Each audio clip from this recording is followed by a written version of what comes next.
Thirty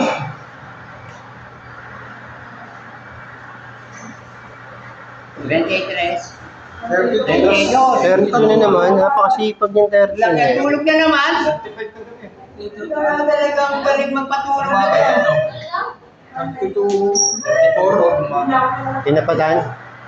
Basta ito, kaya sa takbo kayo tulog. Hindi gising na.